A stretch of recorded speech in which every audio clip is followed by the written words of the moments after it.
Hallo, willkommen beim 1000 Wecker Report. Heute mit dem Thema Korrektur bei Silber beendet.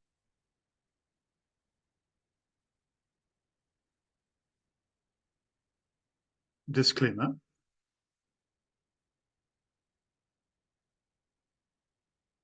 Das Ende der Korrektur bei Silber. Ende der Korrektur naht, titelt das Video vom Aktionär gestern. Goldexperte Markus Buster spricht sogar über die Entwicklung von Gold und Silber. Speziell für Silber ist er bullisch und die Kurse von 27 bis 28 oder sogar ein Überschießen der 30 $ für möglich. Dies entspricht genau unserer Annahme, dass Silber in den kommenden Wochen mit einem starken Einstieg die 30 $ erreichen und noch übersteigen kann. Wenn wir uns den Silberchart von heute ansehen, können die Korrektur bereits mit einem starken Anstieg von 2,5% auf 23,30 vorbei sein. Bei der letzten Rallye stieg Silber innerhalb von 5 Wochen um 6 $. Ein solcher Anstieg bringt Silber auf mindestens 29 $ bis Anfang Juli und beim Überschießen auch noch über die 30 $. Junior Gold- und Silberaktien werden überproportional vom Silberanstieg profitieren.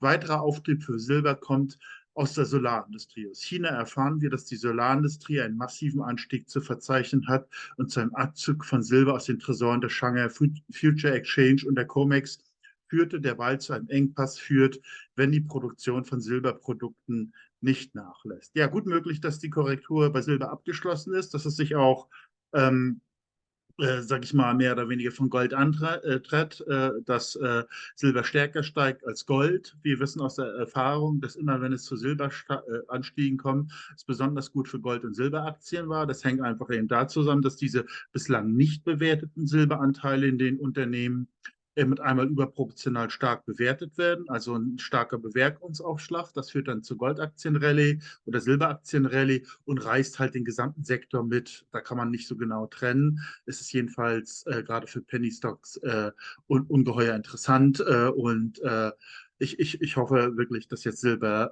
Richtung 30 $ steigt und dann die Minen komplett neu bewertet werden. Ja, hier nochmal, Silbervorräte fließen in großen Mengen in China ab. Die Silbervorräte bei der SFE fließen heute weiter in großen Mengen ab und sinken um 25.148 Kilo und die Gesamtvorräte werden bald unter 1.500 Tonnen fallen. Es wird berichtet, dass Industrieunternehmen wie zum Beispiel Solarzellenmodule, EV und Chips begonnen haben, sich in große Mengen einzugelangen. Ja, und sie kaufen möglicherweise alle möglichen Silberminen das löst dann den Beginn dieser Gold- und Silberaktien-Rallye aus. Also ich würde das machen, welche Industrieunternehmen. Ich würde mich nicht auf irgendwelche Börsen verlassen. Ich würde mir ganze Unternehmen kaufen, wie das ja Kees Newsmeyer von Firstman Jackson sich schon mehrmals angedeutet hat, dass Tesla da einsteigen will und so weiter. Und da könnte es so richtig einen Run geben. Das könnte eben zur Silberrallye führen. Das könnte diese Unterbewertung bei Gold- und Silberaktien beenden und den gesamten Sektor hochreißen. Also wir haben eine sehr interessante Situation. Also die Kerze brennt hier so viel an so vielen Enden, das ist bald alles aufgebraucht. Ich meine, das gab es ja früher alles nicht, China und so. Die haben wesentlich ein bisschen Reis produziert beim letzten Gold- und Silberboom. Ich glaube kaum, dass sie damals so viel Silber gebraucht haben. Auch wenn China Silber in China schon immer eine sehr große Bedeutung hat. Also das ist eine ganz extreme Situation und alles spricht hier für den Silberanstieg jetzt in den nächsten Wochen, Monaten auf 30 $. Und ich denke nicht wie ein Statist, der, sage ich mal, immer mit sehr ausgefallenen Videos zeigt, dass es auf 16 fallen könnte. Das denke ich nicht, dass sie dazu die Kraft mehr haben. Und wenn es doch so kommen sollte, dann müssten sie ungefähr in viel Energie einsenden. Und ich glaube noch nicht mal, dass die Gold- und Penny-Stocks von dieser Tiefe auch davon unterleiden. Also nach wie vor eine gute Situation und Gold- und Silberaktien sind dann wie ein überproportionaler Hebel auf den Silberpreis. Und das ist das Interessante an dieser Situation. Ja, hier ein Kupferprojektgenerator. Ähm, ja, also die sitzen in Kalifornien. Die haben eine historische Ressourcenschätzung von 4 Milliarden Pfund Kupfer. Historische Produktion von 161 Millionen Pfund, Kupfermanngehalt von 2,2, 1,9 Millionen Unzen Silber, 0,5 Unzen pro Tonne. Gold auch, liegt in einem bergbaufreundlichen Gebiet in Kalifornien. Gold- und Silbergehalt, sie entsprechen 20% des historischen abgebauten Wertes, 20%. Sie haben 1,3 Milliarden Pfund Kupfer und 1 Milliarde Pfund Kupfer abgeleitet. Und das Vorzeigeprojekt Cypria Kupferprojekt hat 750.000 Unzen Gold und 25 Millionen Unzen Silber, allerdings nur ein Beiprodukt, extrem geringes Silber. Aber nichtsdestoweniger, Sie sehen an dem Chart, die Aktie hat beim letzten Goldaktienboom überproportional profitiert. Es waren von 2 Cent auf 36 Cent innerhalb weniger Monate gestiegen. Und das hängt eben da zusammen, dass manchmal die Werte, die da versteckt drin, dann bewertet werden. Das führt dann zu diesen exorbitanten Anstiegen und wir hoffen einfach, dass das jetzt sich wiederholt mit einer höheren Magnitude. Wenn jetzt, sage ich mal, die größte Goldaktienrallye aller Zeiten kommt, dann macht diese Aktie vielleicht nicht bei 30 Cent Schluss, sondern geht in Richtung 1 Dollar oder mehr. Und ich meine, dann sind wir natürlich in Übertreibungsphase und das ist ja unser strategisches Ziel. Man kann die Aktie eben noch für Pennies haben, aber das kann ganz, ganz schnell, wie Sie sehen, vorbeigehen. Rein theoretisch ist hier ein Potenzialfaktor von 100 berechnet worden. Ja, wird man sehen, es hingeht. Ich meine, wie gesagt, ich vermute vielleicht in der Spitze auf 1 Dollar, vielleicht etwas drüber hinaus. Ich glaube, die waren in der Vergangenheit, aber das hat ja nicht so eine hohe Aussagekraft, schon mal auf 2,5 Dollar. Ähm, Das Rechtsgebiet ist natürlich kritisch mit Kalifornien, aber das ist, sage ich mal, in einer der wenigen bergbaufreundlichen Regionen sozusagen.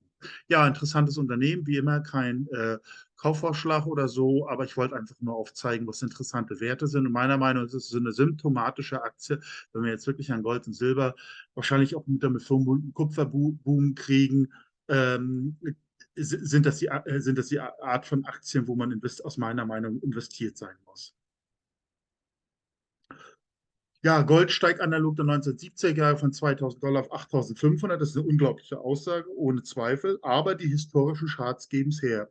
Wir hatten in 1970 hier einen Anstieg, das ging damals los, als den Gold freigegeben haben, von 35 Dollar auf 200 Dollar, korrigiert auf 100 Dollar, hat sich dann rangearbeitet auf 200 Dollar. Dann gab es, wie gesagt, nochmal diesen Retest oder würde ich mal sagen Rauschmeißer. Hier sollten mal Leute verunsichert worden. Und das führte dann im Nachgang zu diesem Mega-Anstieg von 200 Dollar auf 850 Dollar, was die bis dahin größte Goldaktienrallye aller Zeiten auslöst. Dann ging es hier von 5 Cent auf 19 Dollar, 10 Cent auf 36 Dollar und so weiter. Also das 1000 Dollar konnte man gar nicht so selten 100, 200, 300.000 Dollar machen, einfach unvorstellbar. Und hier sehen Sie dasselbe Setup, nur mit einer Null mehr. Hier ging es eben auf ca. 2000, 2011, korrigierte dann auf 1000, hat sich wieder rangearbeitet auf 2000. Jetzt werden nochmal alle verunsichert. Das spricht einfach jetzt für den Anstieg auf 8.500 Dollar.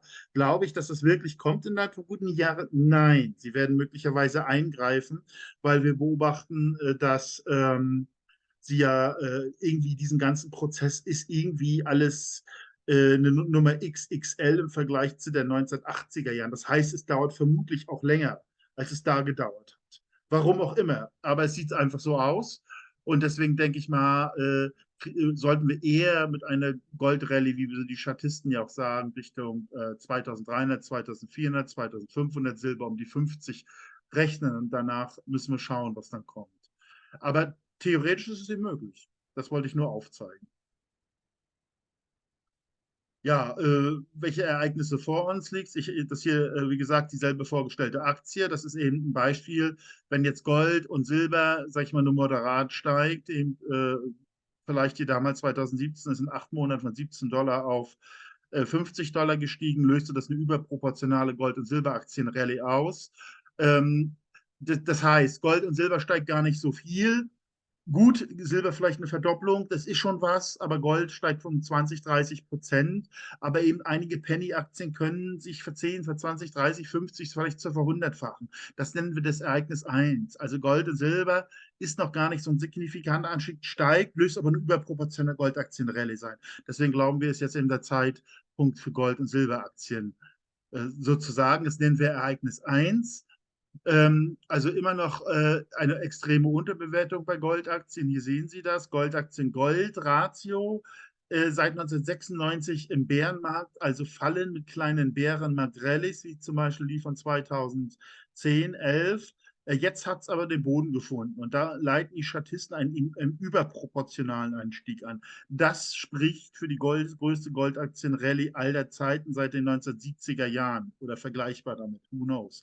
Gleichzeitig sind die Junior-Goldaktien gegenüber den Senior-Aktien ungeheuer tief bewertet. Dieses Gap. Und hier sehen Sie, dass das sind die Junior-Goldaktien innerhalb von ganz wenigen Monaten auch auflösen kann. Das war so früh hätte man schon mit Goldaktien das große Geld gemacht, wenn man von 2000 bis 2004 drin gewesen wäre. Da war es im Prinzip schon abgeschlossen in dieser Region.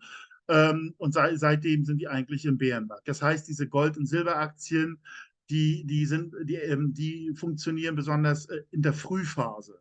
Und das glauben wir auch. Ich meine, Gold steigt jetzt vielleicht moderat auf 2,4, Silber Richtung 50. Das sind noch lange, lange, lange nicht die Extremzahlen. Aber die Unterbewertung bei Goldaktien wird genau in diesem anfänglichen Zeitraum abgebaut. Und deswegen kommt man meiner Meinung nach jetzt an Gold- und Silberaktien nicht vorbei. Ja, einfach mal eine grundsätzliche Frage, auch wenn es ein bisschen irrsinnig erscheint. Wie hätte man 1970 den Goldaktienbullenmarkt optimal gespielt? Also man soll ja mal versuchen, das große Bild zu betrachten und man muss sich einfach bewusst machen, da gab es eben dieses Phänomen, diesen Goldaktien, wo ich gesagt habe, dass man aus $1.000 100, 200, 300.000 machen konnte. Und das korrespondiert ja insofern, wenn alle Aufmerksamkeit in Gold, in Goldaktien etc. ist, dann geht die ganze Energie sozusagen und die ganze Begeisterung in den Gold- und Silbersektor. Das heißt, es ist wie Ebbe und Flut. Das ist eine totale Flut im Gold- und Silber- und Goldaktienmarkt und totale Ebbe im Standardaktienmarkt. Wenn wir diese totale Flut haben, dann sind natürlich diese Standardaktien, und das war 1980 auch so im Vergleich zu Gold ungeheuer billig.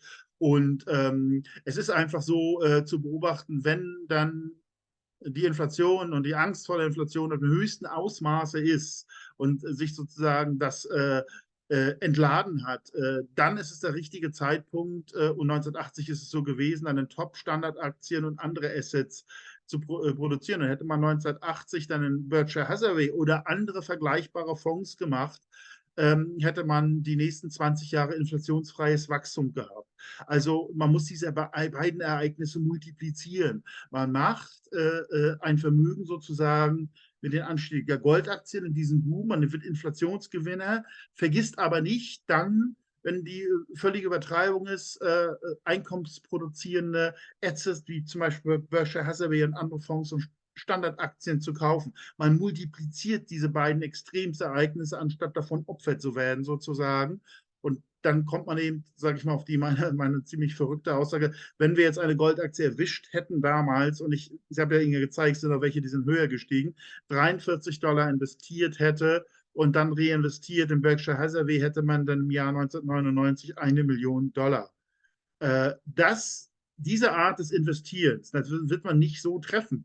Aber man kann ja unheimlich viele von diesen artigen, ich nenne das Ereignisketten, aufsetzen. Den Fuffi hat man sozusagen immer.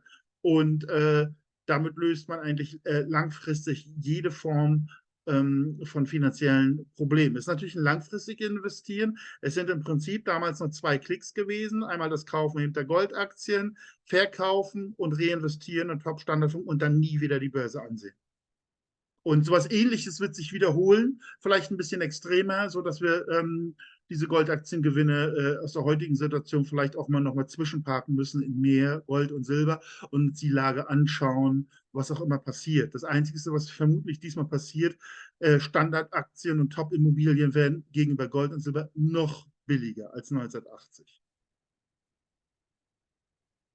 Ja, das habe ich dann schon ein bisschen erwähnt. Hier sehen Sie noch mit Chart, das ist hier 1980.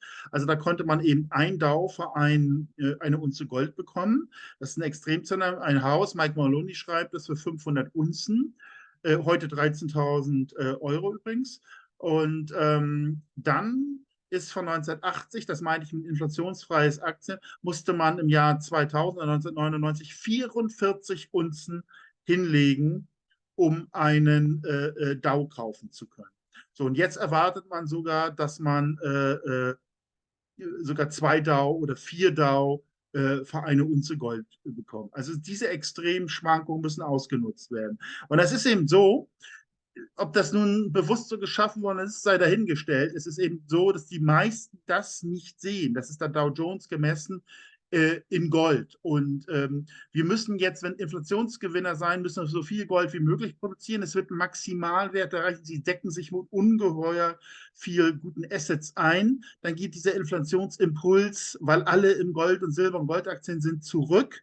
Sie gehen in Produktivwerte und sie haben lange Jahre inflationsfreies Wachstum. Nur dieser Dow bekam man denn nach 19 Jahren für einen Dow 44 Unzen. Und man konnte 1980 einen Dow für eine Unze bekommen. Und stellen Sie sich mal vor, heute kriegen für eine Unze 4 Dow und es wird mit Sicherheit auch wieder eine ökonomische Entwicklung, sonst was gehen.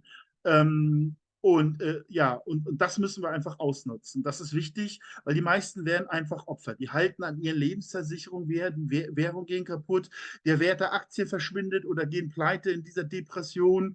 Die Bewertung der Häuser schmilzt gegenüber Gold. Das wird nicht gesehen, weil diese Nominalwerte, wo das alles bewertet, das wischt ihnen Augen in den Sand. Sie müssen alles, was sie sehen, immer durch Gold dividieren. Und dann sehen sie den realen Preis. Und dann sehen sie, dass zum Beispiel Berkshire Hathaway nicht unbedingt besser gelaufen ist als Gold, auch wenn die Kurven total hochgehen. Also zumindest seit 2000. Ne? Seit 2000 war so ein strategischer Umsteigepunkt, wo man als Aktien wieder rausgehen muss und Gold und Silber kaufen sollte. Ich meine, diese Zyklen sind lang. Das haben sich viele Goldbugs nicht vorgestellt, dass denn von Beginn dieses Zyklus in 2000 23 Jahre begann. Also das ist irgendwie alles länger als dieser letzte Goldbullenmarkt. Deswegen das Timing ist absolut super schwierig. Aber nichtsdestoweniger, die Goldaktienrallye steht meiner Meinung nach direkt vor uns. Ja, hier nochmal, das hatte ich schon mal gesagt, Fazit, Multiplikation der Gewinne aus den Ereignissen. Also wir müssen einfach zusehen, dass wir mit Goldaktien unser Besitz an Gold und Silber maximieren in der jetzigen vor uns liegenden Phase, dann die Extremwerte abpassen, die sie ja mit Experten wie Mike Maloney und so weiter berechnet haben. 8.000 Dollar Kaufkraft, Gold Maximalwert, Silber vielleicht 300 und das muss dann reinvestiert werden an diesen Dingspunkt. Und wenn man das einfach macht, kann man, sage ich mal, aus jeden 200 Dollar, die man jetzt in Goldaktien investiert, langfristig 1 Million machen. Einfach unglaublich. Ist natürlich eine Sache, die mich einfach fasziniert. Es ist natürlich fraglich, ob man das überhaupt so machen kann. Aber ich meine, es war zwischen 1980 und 2000 so gelaufen oder 1976 bis 2000. Das wird sich meiner Meinung nach in irgendeiner Form wiederholen. Und man kann ja, wie gesagt, verschiedene Ereignisketten wählen, die verschiedene Szenarien abbilden und einige werden treffen. Und schon ist man absolut saniert. Ne? In jedem Fall darf man nicht dem Mainstream folgen, den Medien. Man darf keineswegs sich jetzt hier von der Inflation die Währung wegnehmen lassen. Vielleicht kommt eine Währungsreform und auch diese Aktien werden zum großen Teil vermutlich, weil das sind ja alles Geschäftsmodelle dieser jetzigen Aktien, die an diesem künstlichen geschaffenen Geld machen. Also die Banken machen Buchgeldgaub, verleihen das gegen Zinsen. Das dringt in die Wirtschaft vor. Damit werden irgendwelche Konglomerate zusammengekauft, die einer wirklichen realen Depression dann nicht überstehen. Deswegen wird es wahrscheinlich viele Pleitewellen geben. Aber einige Top-Aktien, wie wir sie kennen, die gute Produkte haben und so werden überlegen und die kriegen wir vielleicht für einen ungeheuer niedrigen Preis. Und das gilt es dann weiter zu beachten, wer das ist ja eine hyperinflationäre Depression und das ist dann zu beobachten, wer das überlebt und wenn die dann ihren absoluten Tiefpunkt versucht haben zu erreichen, baut man dann Stück für Stück der Positionen auf.